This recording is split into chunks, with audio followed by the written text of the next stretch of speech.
da última Brapex, foi bem interessante, porque sempre tem alguém passando alguma coisa que a gente, poxa, eu nunca tinha pensado nisso, nunca tinha visto isso. Em dado momento, né, para entrar aqui no nosso assunto, alguém apresentou uma peça, creio eu que alguma sobrecarta ali, anos 1860, 70, com uma indicação manuscrita de ter sido transportada por um navio. Bom, aí eu pensei, ó, o pessoal do grupo gostou da peça, tá? Daí eu me questionei, tá, mas é filatélico, é postal, pode, não pode? E a gente tem que filosofar um pouquinho em cima da peça para conseguir entender realmente da validade, né? E a partir daí eu comecei a pesquisar, já que a maioria das pessoas entendeu que era válido, aquilo ali para mim foi uma porta aberta, né? Aqui está o Fritzen, que fez a apresentação dele sobre carimbos, topônimos. A ideia é a mesma, abre-se um leque de oportunidades para explorar e que dá para encaixar um monte de coleções, né? Eu sou meio neófito aqui nessa parte de computador, vou ver se eu estou tentando compartilhar, apareceu a mensagem host disable, participant screen sharing. Alguém tem que habilitar isso?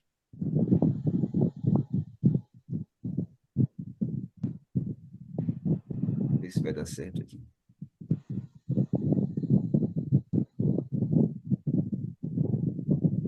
Está Ô, aparecendo? Maurício, eu queria só pedir para o dono do Xiaomi desligar o microfone que a gente está ouvindo respiração.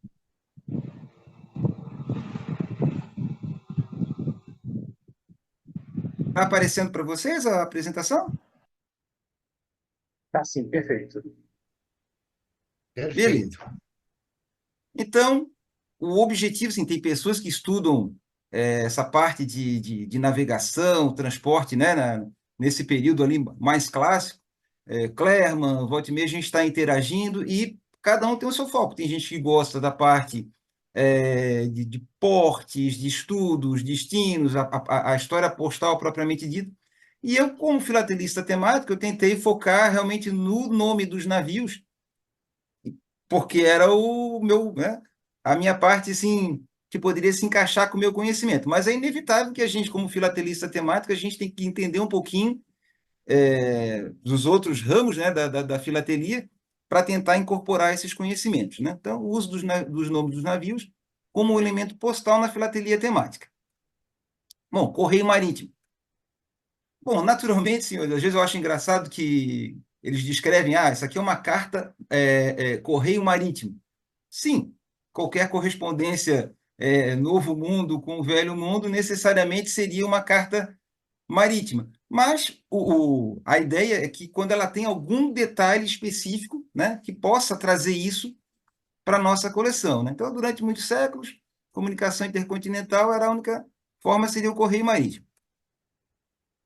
Aí depois, com o desenvolvimento dos aviões, capazes de fazer essa travessia, principalmente aqui no Atlântico, né, chega o fim essa era de ouro do correio marítimo. Então, no final dos anos 30, já correio marítimo perde assim, bastante da sua importância. E a gente vai depois acompanhar alguns detalhes sobre isso. Vejamos, a primeira coisa, talvez, que me chamou a atenção na questão do uso daquela carta que eu falei ali no início, uma marca manuscrita, é se isso poderia ser entendido realmente como um elemento postal. Me surgiu uma série de considerações, e aí começou, na verdade, dali, pelo questionamento, né? Bom, vamos primeiro um detalhe interessante. Endereços, tanto do destinatário como do remetente, mesmo quando a gente estiver falando aí de algum personagem bastante ilustre, não é um elemento postal válido. Então, por exemplo, eu coleciono selos sobre a temática mamíferos. Tem lá uma carta endereçada ou remetida, sei lá, Charles Darwin. Poxa, é uma carta de valor histórico inestimável, né? Só que não é um elemento a ser explorado. Eventualmente, a gente até tem combinações raríssimas em que tem uma marca postal de uma cidade cujo nome faz referência a mamífero e coincide que o destinatário é uma pessoa ilustre. Pode ser um pano de fundo, pode ser alguma coisa, um cenário que enriqueça a peça, mas não se pode usar por isso, exclusivamente pelos elementos realmente postais, né? Então, endereços, não pode. E aí vem outro detalhe, que apenas uma parte da história postal é contada realmente pelos carimbos que estão aplicados sobre o envelope. Aliás, às vezes, dependendo dos casos, uma parte até bem pequena é aquilo que os carimbos contam. E aí, então, as marcas manuscritas são elementos, eu entendo, né, que elas são elementos postais, pois elas têm uma total analogia com os elementos filatéricos mais tradicionais. Por exemplo, carimbos e outros detalhes. Vamos pegar aqui alguns exemplos. Aqui nós temos, eu busquei alguns exemplos, internet, alguns de leilões nossos aqui, eventualmente alguma peça minha e tal. Nós temos uma carta, França, 1858, enviada de Paris via Londres, com destino ao Chile. Ok, é isso que os carimbos nos contam. Agora, veja bem que eu acho extremamente interessante. O fato de dizer que era por navio, ok, nessa época a gente já poderia subentender que sim, teria que ser por navio. Agora, via Panamá, né, numa época que não havia Estreito do Panamá, Canal do Panamá, aliás, desculpe. Então, veja que isso traz muita informação. Né? Talvez a gente, numa primeira pensamento, poderia dizer, não, uma carta viria, cruzaria lá pelo sul da Argentina, Chile, faria a volta no continente. Não, a carta foi levada até o Panamá, passou por terra, voltou por outro navio. Então, veja que isso conta muita história, né? Então, esse por vapor via Panamá é um elemento postal, independente de quem tenha feito essa marcação ali, porque ele elucida trajeto, ele elucida meio de transporte, e ele acaba funcionando de uma forma extremamente análoga a um carimbo de passagem. Se fosse um agente postal que tivesse colocado um carimbo ali, dificilmente a gente questionaria, a gente teria, o carimbo está valendo. Ah, mas foi manuscrito. Qual o problema? Né? Mas eu sei que isso me gerou naquele momento, no meu primeiro contato com esse tipo de informação, me gerou uma certa resistência. Mas hoje eu entendo que ele traz muita informação. Já que eu botei um exemplo ali do Chile, aqui nós temos uma outra carta de Valparaíso, no Chile, para Buenos Aires. De novo, um navio poderia ter dado a volta no continente, mas não, foi por terra, né? Caminho dos Andes.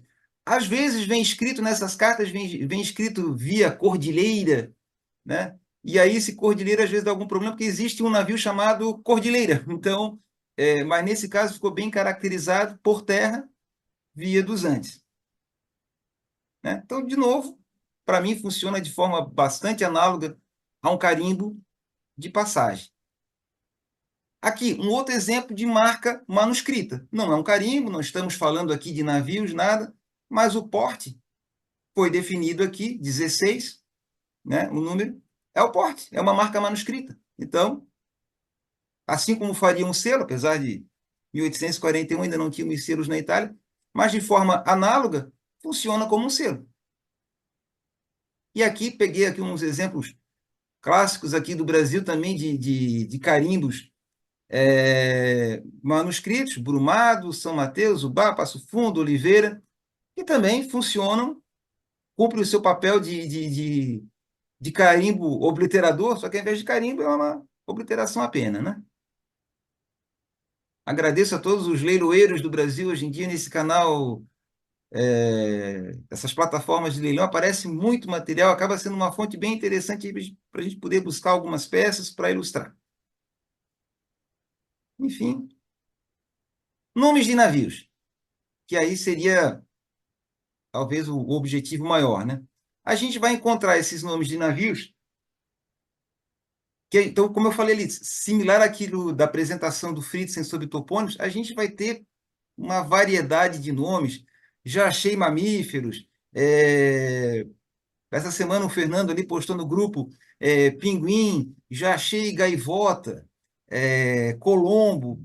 Então, tem como a gente buscar nesse elemento postal, subsídio para incluir na nossa filatelia automática. A outra coisa interessante, que aí a gente tem que tomar cuidado. O mesmo navio podia estar operando outros, né, dois navios, às vezes até mais, com o mesmo nome, operando no mesmo tempo, né? Então, assim, é interessante apresentar o nome do navio e apresentar também o nome da companhia que fazia esse trajeto, para evitar confusão. E isso esclarece, né? Porque conforme o nome da companhia, ela vai trazer já por si só alguma informação a mais, né? E aí, onde é que a gente pode corroborar muitas dessas informações? Jornais da época e literatura filatélica. Felizmente, a Biblioteca Nacional tem muita coisa de jornais que estão ali escaneados, permite pesquisa por palavra-chave. É simples? Não, não necessariamente é simples, mas a gente consegue achar muita coisa. Porque a outra questão é, será que apesar de estar escrito o nome do navio naquela carta, mas será que efetivamente ele foi transportado por aquele navio? Então, é a literatura, são os jornais, é isso que vai nos trazer essa comprovação. Então, o nome do navio, ele pode vir manuscrito, pode vir carimbado, né, que já corresponde a uma fase mais recente, ou ele pode até ser identificado indiretamente, certos carimbos genéricos ou datas, enfim, que nos permitam, via literatura, identificar o nome desse navio. Talvez sejam peças menos atraentes, porque não tem uma informação visual direta, mas que, conforme o caso, né, a gente pode dar um encaixe interessante na coleção. Vamos lá, vamos começar pelos nomes manuscritos. Essa carta teve recentemente num leilão aqui no Brasil, Vapor Santa Maria.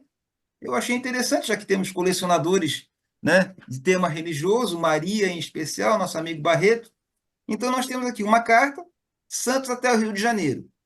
Veja bem, se eu tivesse que chutar num primeiro momento, eu diria que essa carta teria ido por via terrestre. Sei lá, não sou estudioso de história postal, mas eu chutaria que ela iria por via terrestre.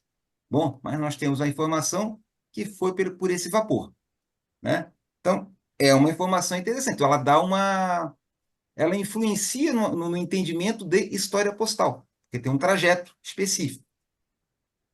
E aí essa marca manuscrita, esse navio, né, ele pertence a uma empresa chamada Ivaí e Braga. Bom, vamos lá. Jornais de época. Então, só voltando aqui, o navio saiu no dia 5 de setembro.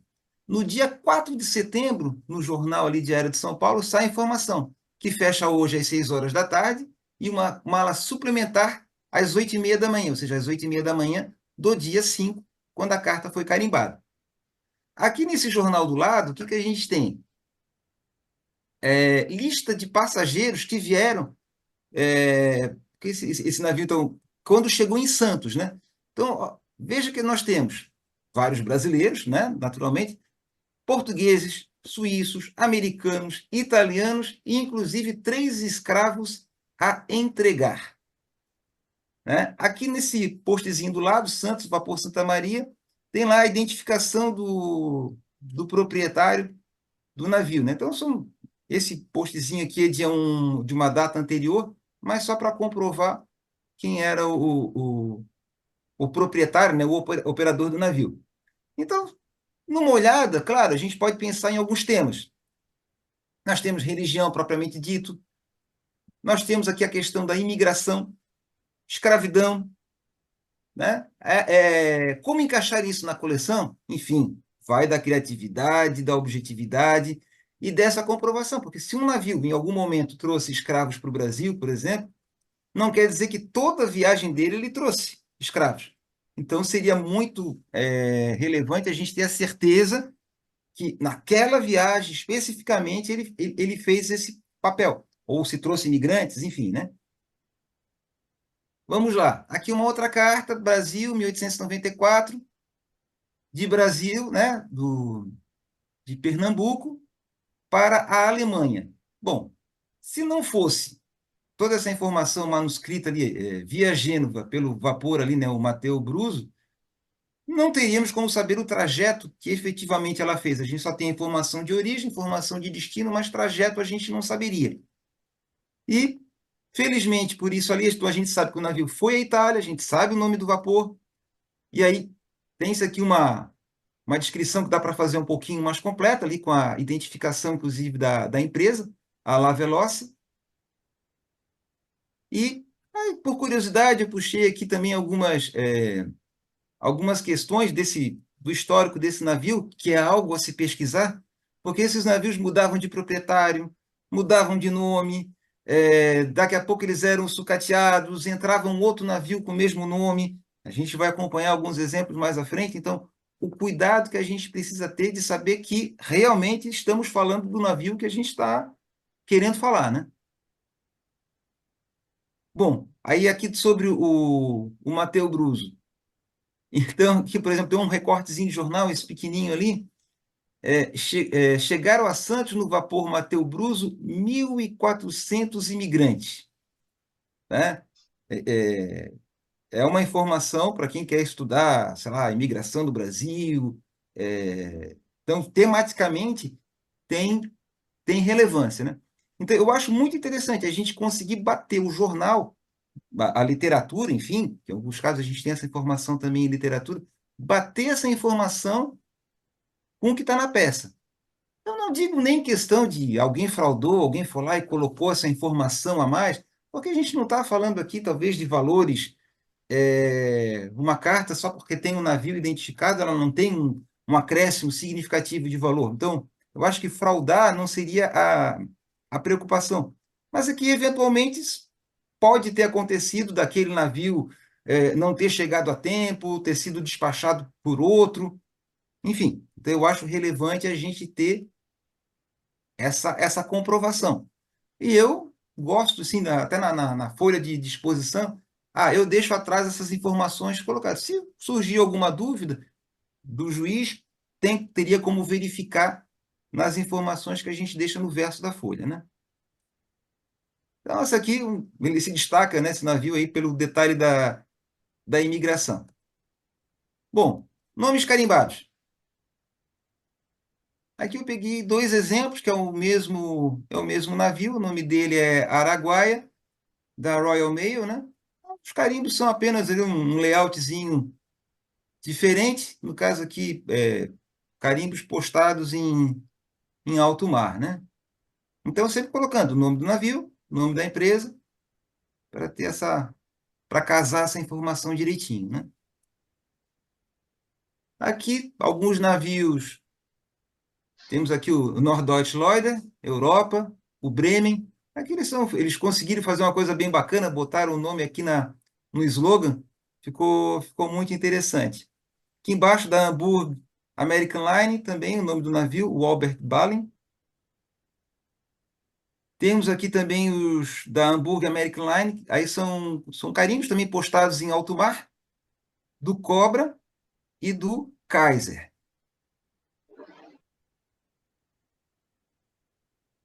Vamos lá.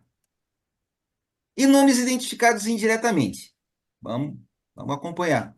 Esse carimbinho aqui, ele aparece razoavelmente, né? Não é um carimbo, não é um carimbo raro.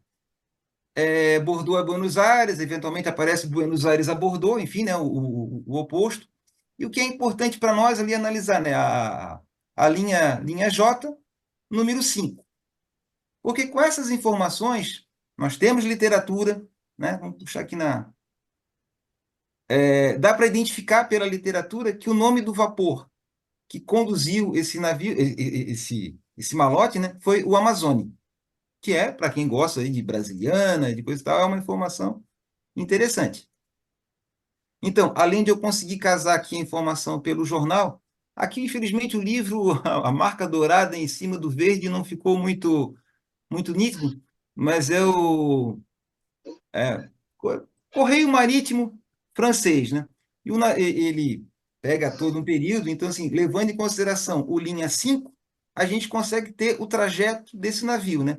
Então, ele saiu de Bordeaux no dia 7 de dezembro, né, o trajeto dele seria até Buenos Aires. No meio do caminho, ele parou no Rio de Janeiro, onde pegou aquela carta ali, chegou em Buenos Aires no dia 4 de janeiro, retornou para a Europa via Dakar, né, Senegal, e chegando até Bordeaux de volta na França. Então, nesse caso, a literatura nos permite identificar. porque não é simples, não é fácil tentar identificar o navio apenas pelo jornal. Porque, eventualmente, você podia ter dois navios franceses no porto, um vindo, um indo, e não daria a mesma garantia, né? Então, tendo o nome do navio na carta ou tendo pela literatura, a gente consegue decifrar. Como eu mostrei ali, talvez não seja uma peça tão atraente por não ter o nome do navio expresso, né, expressamente colocado na peça, mas indiretamente a gente pode definir. Se for um navio muito importante, muito relevante, vamos imaginar se fosse aqui uma carta que pudesse identificar, vamos pegar uma coisa meio hollywoodiana, é uma carta do Titanic. Ela teria um apelo muito interessante. Então, mesmo que não tivesse manuscrito, né, ou carimbado, mas de forma indireta, se fosse possível identificar, seria bem interessante. Bom, aqui temos um navio, o Demerara, que temos ali com uma cartinha com Essa carta eu peguei da internet, infelizmente foi a única que eu achei ela carimbada. O cidadão não define na carta a data, né? Mas, enfim, o Demerara, ele tem várias passagens interessantes sobre ele. Nessa do recorte aqui em especial, ele saiu da Europa, né, da Inglaterra, porque ele era da Royal Mail, né? Veio para o Brasil, foi atacado por submarino, foi defendido por hidroavião, foi defendido por navio, salvaram, né, conseguiram salvar o navio, né, ele não afundou, e graças a esse navio veio para o Brasil a gripe espanhola. Então, enfim, acabou matando muito mais gente pela gripe do que se tivesse afundado o navio, mas enfim, a gente não, ninguém sabia, ninguém é culpado aí do fato. Enfim, dá para a gente colocar aqui muitos e muitos exemplos, muitas cartas, e todas elas com bastante subsídio. E aqui eu queria até, de repente, filosofar um pouquinho, né, de como é que funcionava, talvez, lá naqueles anos 1860, 70, por que se colocava a informação do nome do navio? Porque hoje, se a gente for postar uma carta, ninguém quer saber se vai por avião, qual é o nome do avião, qual é a marca. Isso não é relevante hoje. Só que naquele período, lá nos anos 1800 e tanto, os navios, quando chegavam no porto, eles eram acontecimentos. Você vê, às vezes, página inteira de jornal citando os navios que estão por chegar, os navios que estão no porto, as datas previstas de saída, reclames publicitários dos produtos que estão por chegar, né? Tecidos, enfim, produtos, mercadorias que estão vindo da Europa. Então, eram acontecimentos. E aí vem uma coisa que eu acho curiosa, é porque, eventualmente, nós temos apenas escrito por vapor inglês, às vezes só por vapor francês, sem identificar o navio. Talvez por desconhecimento do próprio atendente ali, que não sabia o nome do navio, ou às vezes não aparece absolutamente nada. A gente sabe que é uma carta marítima, né? Está indo para a Europa, mas simplesmente ninguém marcou nada. Enfim, será que o usuário escolhia? Ah, não, eu quero que a minha carta vá pelo navio francês. Então anota ali, nem que espere um pouquinho mais, mas eu quero que vá pelo navio francês. Ou malote do inglês. Enfim, eu acho que havia uma questão da escolha do, do usuário. Então, independente daquela marcação no envelope ter sido feita pelo usuário ou pelo atendente, seja do correio ou da empresa de despacho, né, o operador do próprio navio, ela reflete uma escolha. Isso é similar, talvez, ao que acontece hoje quando a gente chega no correio. Ah, eu quero mandar uma carta para a Europa, você quer como? Prioritário ou econômico?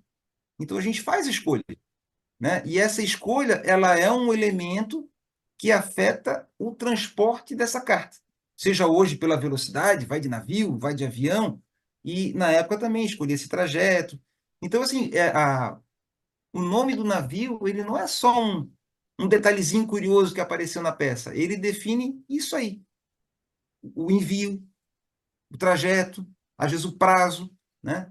E vai, no mais, é o que a nossa curiosidade, a nossa pesquisa permite encaixar essa peça na coleção, né? Enfim, vamos pegar aqui em frente mais uma. Bom, então essa peça aqui ainda falando, né, a gente pode encaixá-la tematicamente, citando alguma coisa da Primeira Guerra Mundial. Submarino até é curioso, mas normalmente a gente associa mais quando o submarino teve sucesso, que efetivamente conseguiu afundar o navio e até não foi o caso.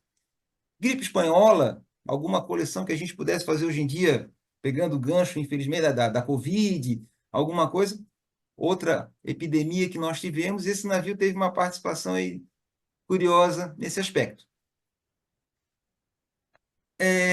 Ainda há pouco a gente falou de um vapor chamado Amazone, que era francês, da mensageria, né?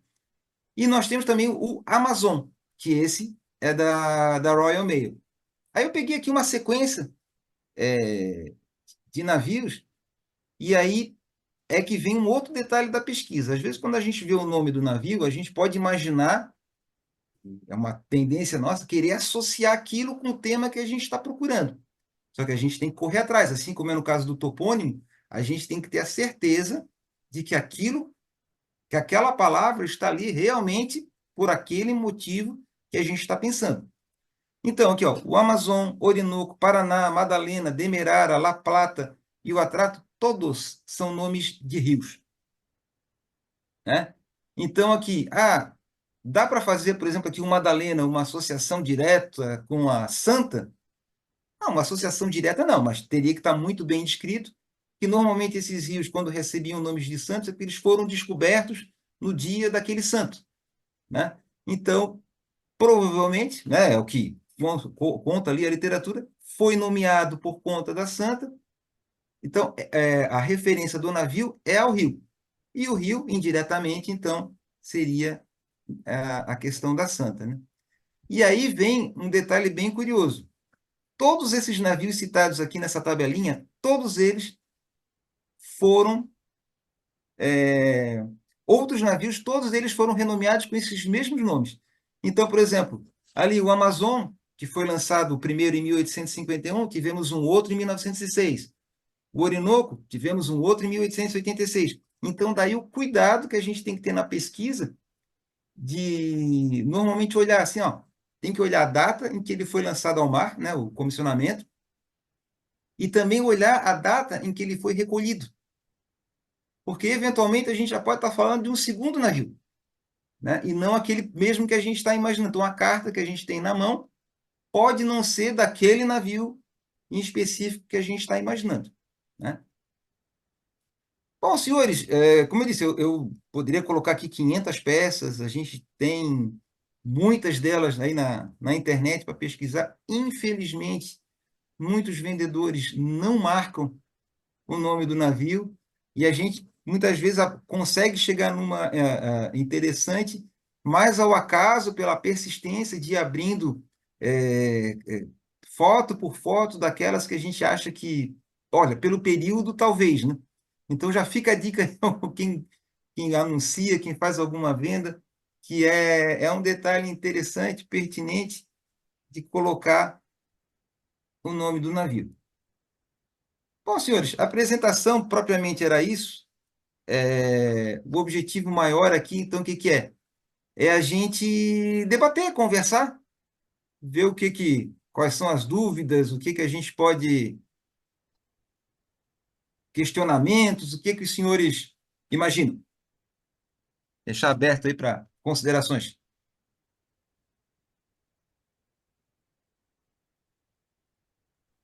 Oi, Maurício, eu posso falar aqui, atravessar todo Opa, mundo? contribua. Bom, primeiro, parabéns pela apresentação, fantástica. É bastante curioso. Eu tinha visto a utilização desses nomes subscritados nos envelopes numa coleção temática sobre embarcações. Foi a primeira vez que eu tinha visto isso. E aí, quando você passou pelo Rio Madalena, só porque me interessou Madalena, eu vi que o rio mais importante que o nome de Madalena, ainda com a escrita MG, é na Colômbia. Não sei se especificamente esse que a gente estava citando se refere a isso. E o rio Madalena foi descoberto em 1º de abril de 1501. E a data de Santa Madalena é 22 de julho, ou seja, esse não poderia ser usado para santa, correto? Tá bom, beleza. Não, Então, assim, não, tô trazendo para campo a conversa. não, não, beleza, assim, eu não vou, como o Madalena não está na minha área de atuação, né, de mamíferos, mas é justamente a gente tem que ter essa preocupação de saber o nome da empresa, o nome do navio, e se realmente, no caso, por que será que o cara nomeou então o Rio Madalena com este Tô, nome? Às tô indo vezes, uma atrás. homenagem à mãe, a gente tem aqui nas nossas cidades, a gente tem ruas cujos nomes não são pessoas necessariamente famosas. O cara abriu um loteamento, botou o nome da avó, do avô, da tia, né? Então, essa preocupação a gente precisa ter. Agora, se será que mudou? Tem mais de uma santa com o nome da Madalena, se mudou a data? Bom, aí vai da pesquisa de cada um, mas a certeza para poder cravar essa informação, porque senão a gente inclui e daqui a pouco a gente pega lá um. A preocupação maior seria: pega um juiz que é um estudioso daquele assunto em especial e ele vai lá e diz: olha, amigo, tu está errado, tu botou uma peça e ela não bate. Então, quer dizer, fica estranho, né? Não, legal. Obrigado.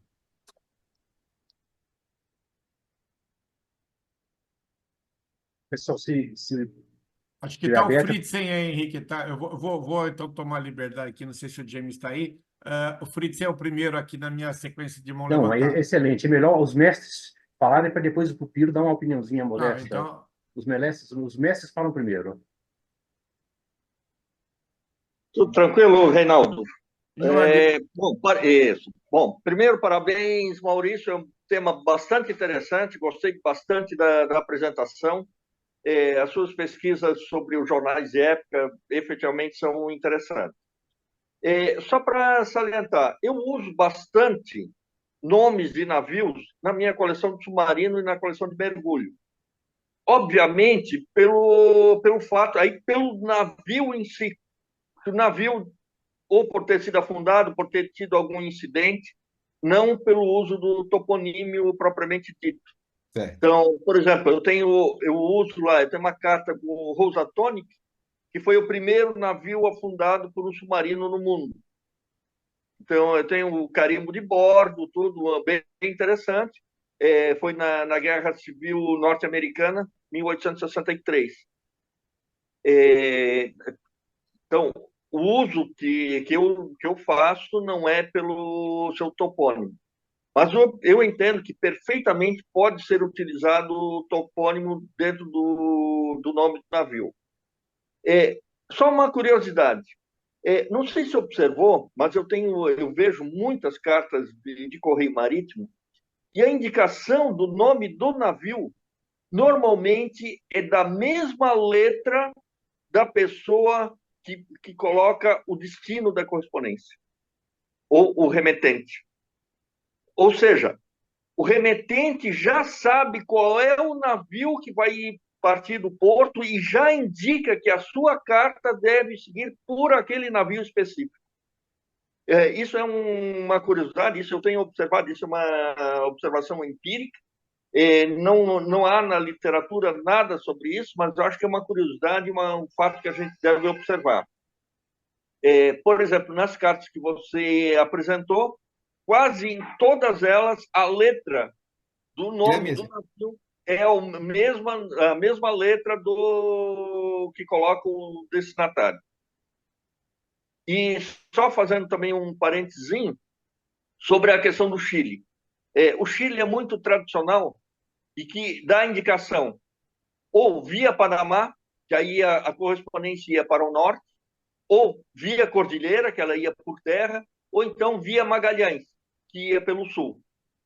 Tá? Então, isso é muito comum dentro das cartas que oriundas do Chile ou destinadas ao Chile. São muito comuns a indicação do destino para saber qual a rota que serviu a correspondência, especialmente no século XIX.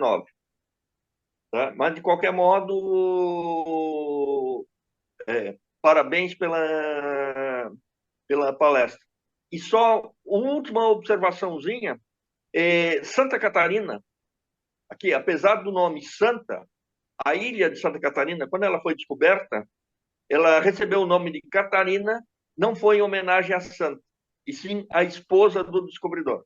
Foi uma homenagem que ele fez à esposa, pode ser que lá o nome do rio também tenha alguma Sim, designação sim. semelhante. E a É, Catarina era santa, Fritzen? Oi? E a Catarina aí era santa? Não, é que o primeiro nome não era Santa. O Santa foi colocado depois. Ah, entendi. né, Isso. então, assim, ó, Agora, só realmente. pela confiança que ele tinha, devia ser. Como todas as esposas são santas. Claro, com certeza. Isso. Então, assim, ó, bem observado, Fritz, em quase todas as cartas, assim, é muito mais. Existem cartas com grafia diferente, que a gente percebe que a caneta, a escrita é visivelmente diferente, mas a grande maioria caracteriza essa escolha do remetente. Ele queria aquele navio em especial. E essa informação, quem tinha acesso ao jornal na época, ele sabia quais eram os navios que estariam no porto naquele momento. Então ele poderia escolher: olha, eu vou ter um navio inglês, eu vou ter um navio francês, que basicamente era o que, dependendo do período, eram os mais comuns, assim, a maior quantidade que tinha. Então ele fazia essa escolha. Baseada, não, isso aqui está indo direto para a França, então eu prefiro o outro, não, o outro vai primeiro para a Inglaterra, para depois voltar para o continente europeu. Então, era uma escolha do usuário. E isso, por si só, é relevante. O fato de ser o usuário que coloca, não, na minha opinião, não desabona em nada. Assim como hoje, quando a gente vai no correio, o atendente pergunta: quer com registro ou sem registro? A etiqueta está ali, mas a escolha é do remetente. Então, isso para mim o fato de ser o remetente que escreveu não afeta o meu entendimento da validade do uso daquela informação. Mas realmente, quase sempre era informação escrita pelo remetente.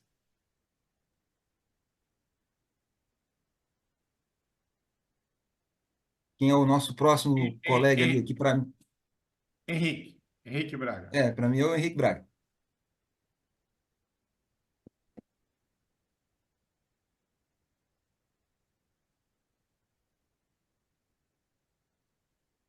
Eu acho que Não Henrique estamos ouvindo. Braga.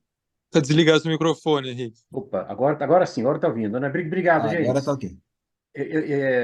Inicialmente agradecer a CTT, né, parabenizar a CTT pela oportunidade, né, porque ela está mantendo esses encontros mensais. Eu acho que é uma oportunidade muito interessante da gente, de nós nos vermos, né, mesmo passada a pandemia, a gente continuar mantendo, porque pessoas de fora, de outros estados, já até de outros países, podem, e nós podemos congregar, discutir, aprender um pouquinho com quem sabe, que tem disponibilidade de ensinar, né? Então, parabenizar a CTT e parabenizar o Maurício também, como grande estudioso que ele é da área temática, né? Eu sou um calouro de temática, eu sou só um iniciante de temática, mas é uma oportunidade muito interessante de aprender um pouquinho sobre essa área tão interessante da filatelia. Maurício, eu queria agora fazer uma perguntinha para você, para a gente discutir uma questão conceitual que eu acho que ela parece simples, mas não é. A questão de elemento postal, elemento filatérico, porque, por exemplo, eu entendo que o endereço do remetente, do destinatário, realmente não é um item filatérico, é um item privado, mas é um item postal.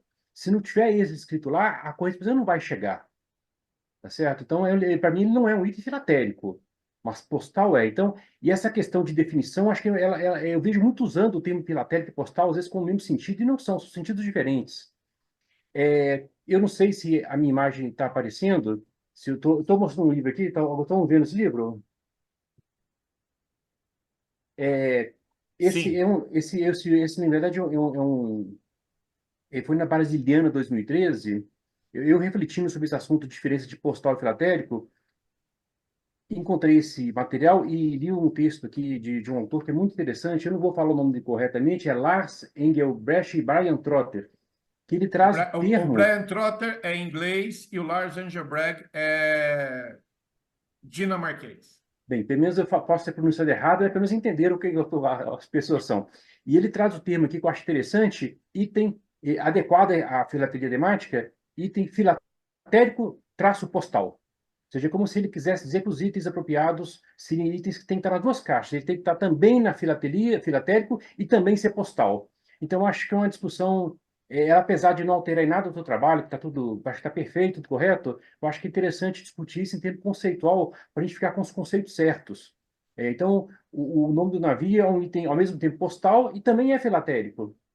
Como o remetente, não. O remetente é só um item postal, mas não é filatérico. Por isso não é adequado à coleção temática. Então, eu acho só discutir isso aí, abrir essa oportunidade de a gente poder discutir esses termos para diminuir essa pluralidade do mesmo termo ser usado para vários sentidos diferentes. Então, é só isso aí, trazer isso aberto. Se você quiser discutir qualquer coisa, o Fritzen e o Reinaldo, experts em temática, quiserem comentar sobre também. E no mais, é isso aí. Parabenizar de novo. É Bom, isso aí, obrigado aí obrigado. pelas considerações. E, assim, realmente, quando a gente pega uma peça, a gente tem que, às vezes, perder algum tempinho filosofando, né, que eu diria, sobre ela. Eu até coloquei no título, no caso ali, como um elemento postal. Eu tenho o meu conceito, como ainda não é uma coisa universalizada, tal, mas a minha maneira de entender. Eu vejo como elemento filatérico aquilo que o correio ou o órgão autorizado ali produziu, né? Desde, claro, destinado ao transporte ali da mensagem, né? Tem o meu amigo James aqui, que eu brinco com ele, que telecena também é feito pelo correio, mas nem por isso é caracterizado por transporte de mensagem, né? Então, o selo, o carimbo, uma etiqueta de registro são elementos filatéricos, é feito pelo correio. O elemento postal, eventualmente, eu vejo assim, pode não ser feito pelo correio, mas ele afeta diretamente o serviço, o transporte.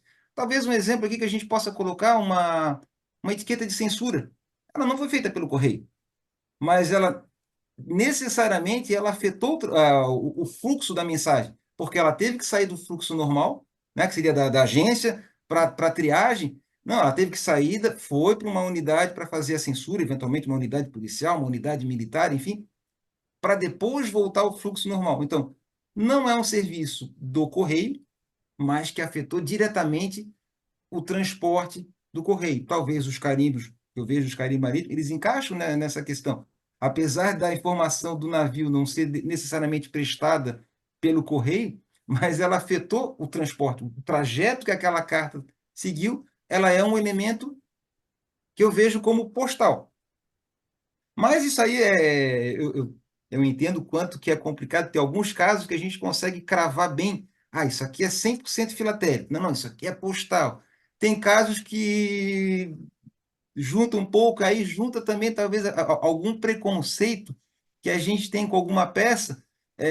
Se for uma etiqueta de Zeppelin, tudo bem, mas se for uma etiqueta de via aérea, não. Mas por que não? Não é a mesma coisa. Aí a gente vai eventualmente filosofar, É, não chegar a conclusão alguma. E aí o terceiro aspecto, se a gente conseguiu entender que ela é filatélica ou é postal, ou seja, dentro desses conceitos, seria um elemento considerado como apropriado, né? Lá pelos regulamentos da FIP. E ainda tem um terceiro aspecto, mesmo que ela seja as duas coisas, ou seja, ela é apropriada, vem a questão, é relevante? Ela tem, ela vai agregar alguma informação realmente pertinente, porque se a gente pegar hoje, por exemplo, uma etiquetinha escrito prioritário, etiquetinha fornecida pelo correio, então para mim ela é filatélica, mas tudo bem, o que que ela vai agregar, né? Então a gente fica filosofando em cima de algumas coisas que não vão levar necessariamente a nada, né? E aí Maurício, olha você eu ver, entendo o perfeitamente que teórico é FDC, meio nebuloso. olha você ver, o FDC é totalmente filatérico, um FDC feito pelos Correios. E não Sim, posso colocar na mas não temática. tem Então, a nada questão de... de ser filatérico não importa. Tem que ser filatérico postal. Só destinado, filatérico. né? Destinado ao transporte. Não, tem que ser, Porque, tem que ser um item filatérico destinado ao uso postal. Um filatérico, então, destinado ao uso de colecionismo, não atende o temático. Muitas cartelas, por exemplo, aqueles são totalmente filatéricos, também não atende. Então, o segredo que eu entendo é filatérico postal em consonância, inclusive, com o que está nesse livro, que se você não tiver, tentar arrumar, se você tiver esse booklet, é bem interessante, vale a pena dar uma lida. Porque sim, o item sim. Não, filatérico somente não atende, tem que ser filatérico postal. E eu, apesar de ser uma coisa assim que filosofia, não sei o quê, eu acho tão importante, eu não sei se só eu que sou doido, não sei o quê, porque eu acho tão interessante discutir esses conceitos, porque você sai do conceito e entra na definição, entendeu? O conceito cada um tem o seu. Quando entra na definição, não, já fica uma coisa mais sustentada. E na filateria, nós temos tão poucas definições, né? Uma exceção, por exemplo, é a definição de inteiro postal, que a FIP definiu lá o que é inteiro postal. Isso eu acho muito valoroso quando nós temos uma definição, que aí todo mundo pode trabalhar em cima. Mas no mais, Maurício, parabéns de novo, show, adorei, aprendi muito obrigado, parabéns. Bom, só fechando ali, ô Braga, volta e meia, a gente conversa ali no WhatsApp e conversa bastante, é interessante. E justamente, assim, tem vários setores da filatelia que eles têm uma névoa e a gente não sabe exatamente o que que é. A gente vai pegar o regulamento, pega o texto, é como se fosse a gente estivesse trabalhando aqui o regulamento da FIP, é a nossa Constituição. E a gente vai ler o texto dá margem a interpretações. Mas é E complicado. A definição de item filatélico e a definição de item postal, ter dúvida na definição básica é uma coisa que me dói, entendeu? Podia ter definição de qualquer coisa. Mas nós, filatelistas, temos dúvida na discussão do que é um item filatélico e um item postal? Confesso, me dói um pouco. teremos que evoluir nisso. Henrique, deixa eu só fazer uma observação aqui quando você citou o FDC. Vamos fazer uma correção aqui importante. O FDC pode ser utilizado numa coleção temática, desde que o que você esteja utilizando seja a imagem do selo e o carimbo. Se você Sim, estiver sim, utilizando a imagem que consta do envelope propriamente dito, aí eu sim. concordo com você, ele não é filatélico. Sim, quando eu falei isso, eu Mas falei no todo, no todo, no todo. a gente só precisa tomar cuidado com isso. O Sim, FDC correto, pode ser correto, utilizado, correto. principalmente quando ele está legalmente circulado. E o que as pessoas dizem é: se ele não está circulado, vamos fazer a famosa janela, porque você vai aproveitar a imagem do selo e do carimbo que está com ele e economiza toda aquela outra área e não chama tanta atenção, porque quando você olha um FDC, intuitivamente, às vezes a imagem que está no envelope te atrai mais atenção do que o selo e o carimbo que você quer Sim. mostrar. Então, Reinaldo, perfeito sua observação. Realmente eu falei de maneira generalista e considerando que esse vídeo vai para a internet, alguém podia levar a conclusões erradas. Então, sua observação está perfeitíssima. Mas olha, essa imagem do envelope também é filatélica, o Correio que fez. E ela não pode ser usada. O Correio fez não, ela. Foi o Correio que não, fez. o Não foi, correio imprimiu essa imagem no exatamente, ele envelope imprimiu, e ele ela não tem autorizou. nenhuma finalidade postal, não Não tem tem nenhuma finalidade postal, mas ela é nenhum. filatérica, ela é filatérica. O rei fez ela, O mas ela não correio é fez ela. postal. Mas Ela ela não é não é postal. postal. Você não Isso. pode associar a filatelia com aquilo que o rei faz. A Aliás, menos que você vá desculpa, para uma open pode os class, aí você dois. pode usar o que você quiser. Mas ela entra como, se for usar aquela imagem, entra como não filatérico. Não Se filatélica, for usar a exatamente. imagem. Perfeito, perfeito. Perdão, Fritz, te atravessei aí.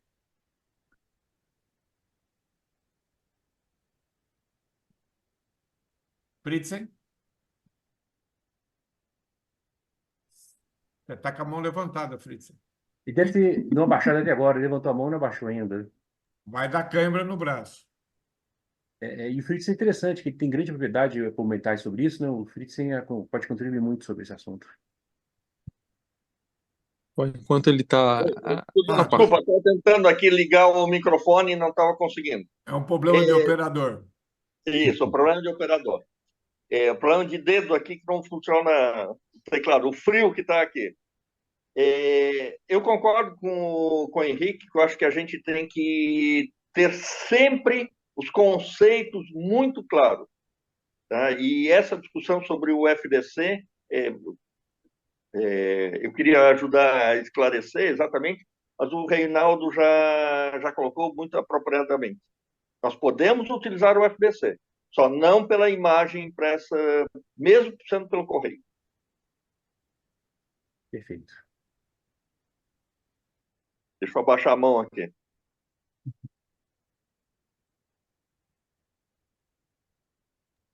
No caso ali, tanto do FDC e alguns outros produtos vendidos pelo correio, que esses dias até alguém compartilhou ali um cartão para tirar xerox em máquinas que estavam no correio.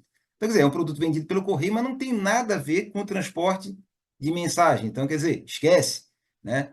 Mas até alguns que incluem a filatelia, por exemplo, a gente pega lá na Inglaterra, que tem os packs ali, que vem a sériezinha completa, dentro de um envelopinho todo produzido, todo bonitinho.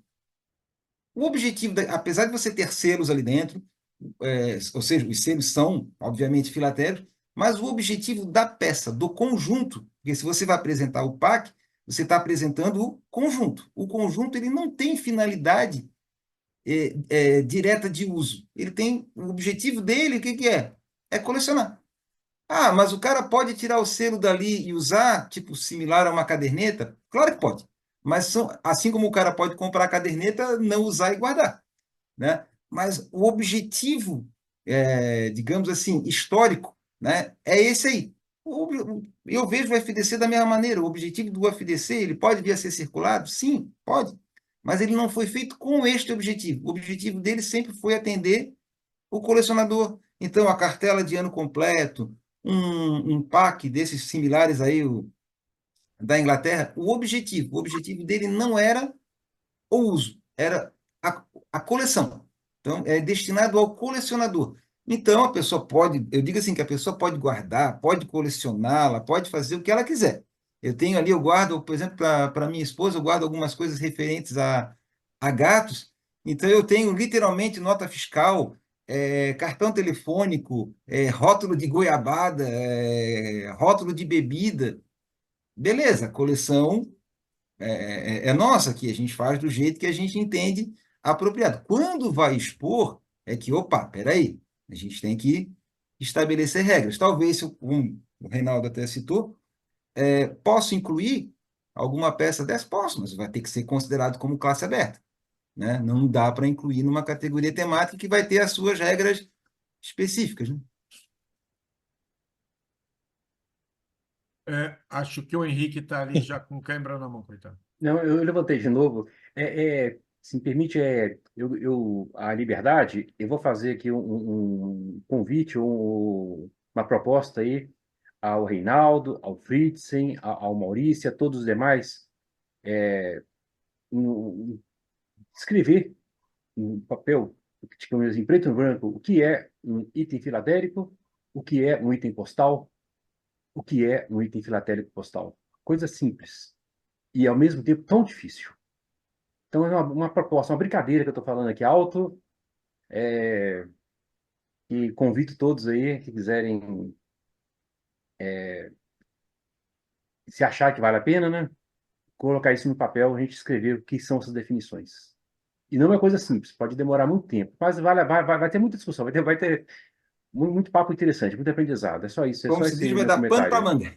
Vai dar pano para manga, mas eu acho válido. É uma parte importante dessas discussões fundamentais, teóricas, acho que faz parte A filatelia tem várias facetas, a faceta de arte, faceta expositiva, mas também tem uma faceta científica, então essa discussão faz parte também. É isso aí, senhores. Obrigado pela atenção. Parabéns novamente à CTT e ao Maurício. Rapaz, eu estou pesquisando o Raio da Madalena aqui, dá gosto. A filatelia e a pesquisa, ela tem essas características. A gente olha alguém coloca alguma coisa no grupo e a gente vai atrás da informação por essa vontade de pesquisar. Isso é interessante. A gente vai agregar coisas daí, né? Mas, O que enfim, eu, isso é tarefa para o final de semana inteiro. não, mas o que eu acho interessante, fazendo um parênteses aqui, vamos virar nostálgico. O começo do CTC, nós tínhamos uma caixa postal, a caixa postal 1727, e o CEP ainda era só 13.100 e a gente se reunia todo sábado de manhã. Então, no sábado de manhã, quando chegavam os catálogos de leilão, a gente compartilhava, mandava um único lance e participava. Então, se você vê a dificuldade de você fazer uma pesquisa na época, né? Se a gente fosse pegar isso aqui, a dificuldade primeiro de você acessar a peça, porque ela não era disponível com a facilidade que tem hoje. A dificuldade de você se comunicar com outras pessoas, que não era tão rápido quanto a gente tem hoje. E a dificuldade de você pesquisar tematicamente o assunto, mostra que hoje a gente vive num mundo muito cômodo, né? Porque a gente põe aqui Rio Madalena, eu já descobri o tamanho do rio, quantos quilômetros são navegáveis, quantos quilômetros não são navegáveis, qual foi o principal autor da Colômbia que se referiu ao rio, e você descobre tudo. O que eu consegui fazer aqui em 15 minutos, eu não teria feito em meia vida no processo antigo. Mas era Bom, só esse comentário.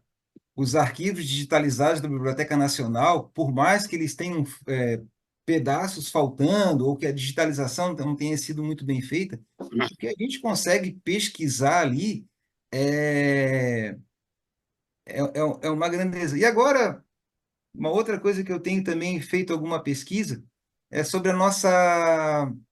a diligência que teve aqui no estado entre São Bento e Joinville.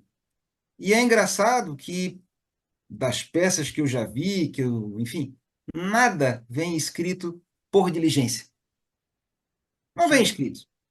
E por que que no navio vem escrito, e vem escrito, inclusive, com muita frequência, o nome do navio, né?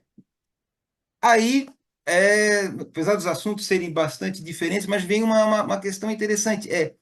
Havia a alternativa, existe a alternativa para o cliente? O cliente pode mandar a carta pelo navio inglês ou pelo navio francês? Sim, então ele manifestava o seu interesse na carta. Agora, se a gente for falar ali de São Bento, por que que não havia, por que que não existem essas marcas? Porque não existe a opção. Não existe, no dia, segundas, quartas e sextas vai por diligência, terça e quinta vai pelo estafeta. Não tinha essa alternativa. Não existia serviço de estafeta, era só o serviço da diligência mesmo. Estafeta era de São Bento para Rio Negro, para o trajeto na continuação ali, né? Então, é uma outra área, é um outro aspecto, mas que mostra isso, o porquê da marcação.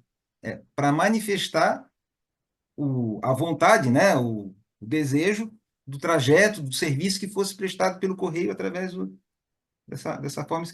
E aí até eu estou com uma pecinha aqui, enfim, eu não sei, não sou grande especialista em história postal, não sei se vocês vão conseguir enxergar. Meu Deus, se eu tivesse escaneado era mais fácil.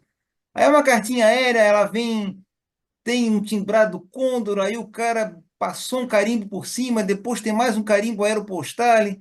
Aí no final das contas, eu não sei o que aconteceu com essa carta. A única coisa que eu sei é que no verso tem um carimbo efetivamente da Condor. E por que eu estou falando isso? É que quando a gente pega uma carta dessas marítimas, o fato do usuário, né, ter escrito, eu quero pelo navio Amazon, por exemplo, a gente não pode ter certeza absoluta, sem pesquisar, que de fato foi para aquele navio.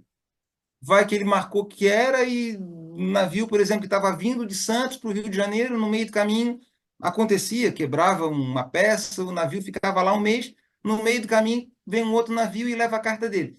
Então, a pesquisa, essa corroboração da informação visual que está ali no envelope com o jornal, ela se complementa. E é dali que a gente pode passar a ter a certeza. Quanto aos topônimos, ali o Reinaldo que falou do Madalena, o Fritzen do Santa Catarina, se já não é fácil a gente ter essa informação, às vezes precisa, por cidade. A gente abre, às vezes, ali no Wikipédia ou o site da prefeitura, coloca lá 2, 3 possibilidades do nome, da origem do nome daquele município. E é uma coisa que está lá, está registrada e tal. De navios é muito difícil a gente vir a achar essa informação. Algumas ficam, sei lá, me parece óbvio, você tem lá um navio Columbus, é, é bastante provável que a gente esteja falando de Cristóvão Colombo. Vai conseguir achar um texto, uma literatura que comprove isso 100%? Nem sempre. Né? Às vezes a dedução indireta, como eu peguei ali, por exemplo, aqueles rios, os nomes aquela sequência de navios com nomes de rios, deixa de ser uma coincidência, passa a ser um padrão. Né? Então, assim, não é fácil essa verificação, mas ela tem que tentar ser feita, né? Legal, Maurício. Essa questão do Henrique levantou é muito importante, porque se a gente não sabe sobre o que a gente está fazendo, né, sobre o que está falando, a gente não sabe o que vai fazer, né? Os guidelines da FIP, eu estou lendo sempre, até nas discussões que a gente tem no grupo de WhatsApp, né? E uma coisa que eu percebi que está faltando, talvez, seja traduzi-lo para o português, para que as minúcias do original estejam claras para todo mundo, né? Que não domine a língua também. Do Demerara, eu tenho uma carta, porque eu vou usá-lo justamente carimbado com o nome do navio, na minha argumentação sobre nomes que a gente dá para as coisas. a gente também dá nomes para produtos que vêm de uma região, né? O vinho de Bordeaux, o vinho do Porto e o açúcar demerara. Demerara é uma região da Guiana, né? Por causa do nome do rio, como você disse. E o significado de Demerara é rio de uma árvore lá. Então, o próprio nome Demerara já é, na língua indígena, rio. Eu achei legal você mostrar essa carta também. E daquela questão que você tinha levantado, né, que eu não sabia. Lá no passado, você levantou sobre a vinda da febre amarela, da gripe Da gripe espanhola. espanhola. Da gripe espanhola para o Brasil, né? Essa que eu tenho é do final da Primeira Guerra, censurada. Pode ser uma candidata também a ter trazido. Pesquisar ali pela data do jornal que eu coloquei ali, vai que, né? É, a mencionar, né? Mas muito bacana a sua apresentação, viu? E talvez o grande objetivo porque assim, eu vou lembrar aqui meu amigo Três Guerras, quando ele fala de um postal, quando ele diz, ó, esse postal eu nunca vi, então é raro, porque ele só trabalha, né, basicamente. É. E a gente, assim, quando a gente está no colecionismo há algum tempo e a gente se depara com alguma coisa que a gente nunca viu, que a gente não conhece, está precisando aprender, então, opa, deve ter mais um povo aí que também não está sabendo disso, então vamos pesquisar e vamos compartilhar. E essa questão dos navios, eu acho que ela abre um leque bacana tanto para o colecionador pesquisar, para os próprios comerciantes que às vezes não descrevem bem o material. E, aliás, se a gente for pegar aí esses sites de leilões, como tem material que acho que deixam de vender bem, porque não são bem descritos. Ou descritos errados, né? Eu comprei esses dias uma carta aí, Correio Expedicionário, e não tinha nada a ver com FEB, era uma missão portuguesa, se eu não me engano ali, eu ainda vou ter que verificar se era nos Açores, enfim, onde é que foi. Então, as coisas têm que ser bem pesquisadas, né? E a gente tem acesso hoje em dia.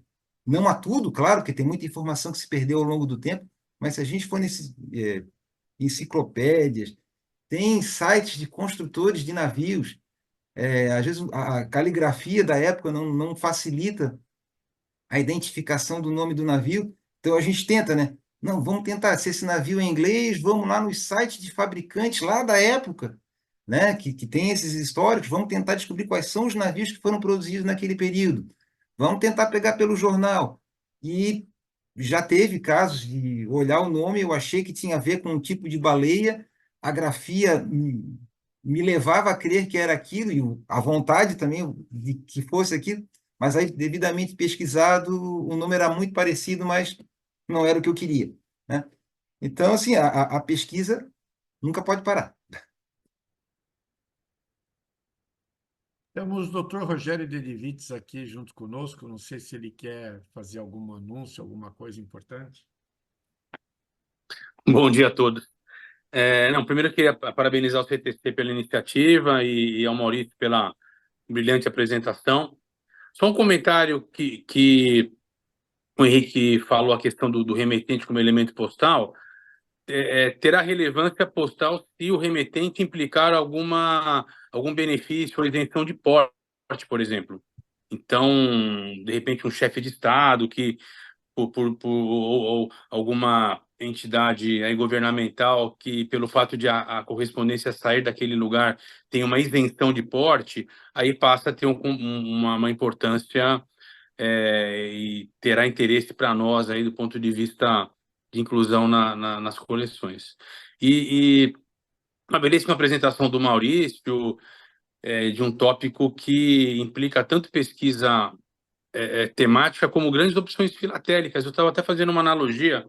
Uma época eu estudei um pouco sobre os Ballon Monté. Então você tem Ballon Monté da época do Cerco de Paris, com o nome de Galileu, Newton. O primeiro voo foi o Netuno, né, Neptune, que entraria, por exemplo, numa coleção de mitologia grega. Então, isso mostra que o campo de pesquisa é muito vasto e o Maurício, aliás, é o ânima e core do grupo nosso lá de filatelia temática no WhatsApp, e as discussões são muito legais, muito interessantes, e a gente espera que isso não tenha descontinuidade aí. Então, parabéns, Maurício.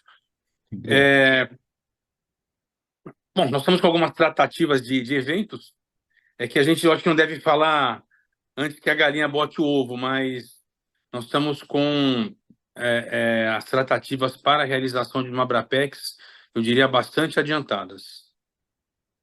Reinaldo, falamos mais alguma coisa? Eu acho que por enquanto é isso, né? Falamos para montar as coleções, Pombas, porque depois fica todo mundo falando, estou remontando, estou fazendo. Então, povo, vamos já remontar tudo que outubro chega rápido. Pronto.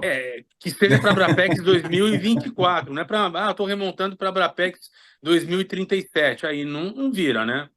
Então, a FEBRAF está se empenhando na construção dos quadros expositores, dos painéis, com uma parceria com a BCF, está bem adiantado aí para possivelmente 11 a 13 de outubro em São Paulo, mas por enquanto vamos colocar como um projeto, se bem que eu acho que é um projeto que vai virar realidade. O que eu acho lembrando importante... a Débora, né, que Isso. teremos agora de 27 a 30 de junho, talvez tirando as do Brapex, seja a maior participação brasileira fora do Brasil, cerca de 120 painéis expositores, alguns filateristas já garantindo a sua presença lá no local, com umas tratativas já bastante adiantadas de participação dos Correios, com emissões postais, então vai ser um evento bastante interessante. Eu vou tentar ver se eu consigo compartilhar aqui rapidamente o bloco que vai ser lançado. Legal. Que é muito legal. Eles foram... A Alemanha tem agora uma coisa muito importante que é... Vamos achar aqui exposições. Os blocos personalizados, né? Uhum. Então, vamos ver se eu consigo achá-lo aqui. Aqui, número 7. Enquanto o Reinaldo vai aí conectando, só um comentário também, que nós vamos ter que é a Boston 2026, o Reinaldo é o coordenador da FIP, e dentre os eventos programados, nós já temos um evento que vai reunir as academias de filatelia do mundo. São 9 academias, uma delas é a Academia de História Postal e Filatelia do Brasil. Então, será um evento de altíssimo nível filatélico e vamos procurar compartilhar todo o conteúdo nele gerado com todos aqui. Tá na tela? Está na tela. Ou está? Não. Se tá, não tá, gente? Para mim também não está, não. Olha, eu estou vendo o bloquinho aqui. Então, obrigado, Maurício, me salvou. A gente combinou rápido pelo WhatsApp aqui.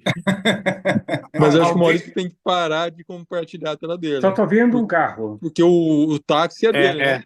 Então, peraí. Uma Brasília amarela, uma Brasília amarela. Vou de novo. Então, peraí, fecha o seu compartilhamento aí, a gente vai tentar compartilhar de novo aqui, Maurício. Rogério, bom dia. Eu fiz um comentário no chat aí, Rogério, bom dia. Bom dia. Eu não vi aqui, desculpa. Eu tentei entrar pelo computador de mesa e não tô com o meu... Estou aqui pelo celular. Espera aí, vamos ver como é que a gente fecha o Maurício. Eu confesso que eu não sou muito... E agora? Aê, fechou. Agora saiu, tá. Então vai ver que é por isso que só apareceu para mim. A gente fez um bem bolado entre nós dois aqui, complicou um pouco. Vamos lá. E agora? Agora sim. Sim. Aê, agora tá bacana, bonito, lindo bloco. Esse é o bloco que vai ser lançado na Débora. Existe um e-mail aqui, depois se alguém tiver interesse, me escreve, que acho que é mais fácil, eu mando o e-mail aonde você pode encomendar o bloco, e é bastante temático, né? Tem aí o Cristo Redentor, temos uma passista de escola de samba, Por sorte, temos as cataratas. Esses alemães são boa gente pra Mas esse caramba. é personalizado, não é não, Reinaldo? Esse é personalizado. Outra Esse boa é um, discussão. esse é um bloco personalizado. Você Ele soprou para eles. não sei. Juro que não. Isso é uma coisa assim bastante polêmica, e que eu acho que ainda não tem uma clareza, porque desde que ele seja disponibilizado, esclarecida a tiragem, forma de venda, etc. e tal, pode ser que no futuro seja mais fácil de ser admitido. Não pode ser aquele bloco que eu mando fazer aqui no correio e só eu tenho, né? Seria Mas uma isso é espécie de personalizado básico, então. Depois tem um estudo maior. mas acho que isso vira um tema aí para depois a gente marcar uma reunião aqui no CTC para Conceito. Falta discutir, bastante conceitos, porque Reinaldo. é Bastante conceito. conceitos. Esse é conceito. Muito conceito. Bom, James, você é o nosso chefe. Não, não. Eu sou bastante reticente com os personalizados, mas, por exemplo, o laboratório fez os filhos com 18 mil exemplares e ficou acessível à compra, né? Qual é a diferença de um selo postal? Então, eu diria que um selo desse, desde que tenha claro a tiragem e ele tenha ficado disponibilizado para venda claramente, eu acho que é bastante plausível de se considerar. O problema é que, como não é dado um notório conhecimento, fica a dúvida, né? Se eu pegar o meu selo também aqui Da sua folhinha? da minha folhinha e colocar numa coleção e alguém tentar ter informação, às vezes vai ter tanta dificuldade quanto. Por isso que eu digo, e aí eu vou na linha do Henrique, isso é um assunto ainda para ser debatido, regulamentado e definido para ficar claro. Uhum. Além de personalizado, tem também a classe daqueles itens promocionais. Os Correios fizeram os itens, distribuíram gratuitamente para um monte de gente. Mais uma classe de itens também que falta discussão também, falta conceito. É outra classe de itens também que deve ser tocado no futuro. Os itens que o Correio Então, fez e distribuiu proporcionalmente. Não vendeu, ele entregou de graça. É mais uma classe. É mais pano para manga. É uma outra discussão, outro dia. não, eu tenho um envelope do Roberto Carlos, que o Correio fez um evento e entregou esse envelope pré-franqueado do Roberto Carlos para as pessoas que participaram do evento. E aí? Ele é ou não é? Quem falar que é, não posso falar que é errado. Quem falar que não é, eu não posso falar que é errado também. Então, Concordo. falta conceito. Falta conceito. Falta conceito, concordo. Bom, Ok? pessoal, mais alguém quer usar a palavra? Senão eu vou compartilhar uma tela aqui.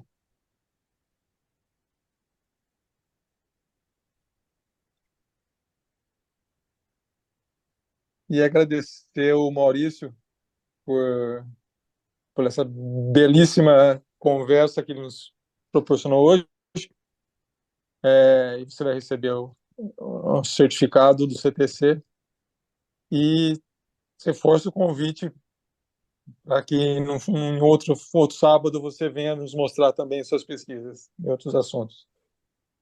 Bom, muito obrigado pela oportunidade e com certeza faremos aí novas apresentações, vamos participar. Eu sempre acompanho, né, mas offline, e o trabalho que o Centro Temático de Campinas tem realizado é realmente digno né, de parabéns, da gente precisar copiar o que vocês fazem aí de tão bacana que é o serviço de vocês.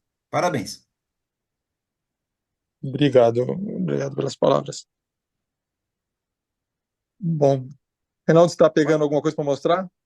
Não. Eu Não, estou tá. aqui brigando com a Madalena ainda. Tá bom, isso, correndo para mostrar antes de a gente encerrar.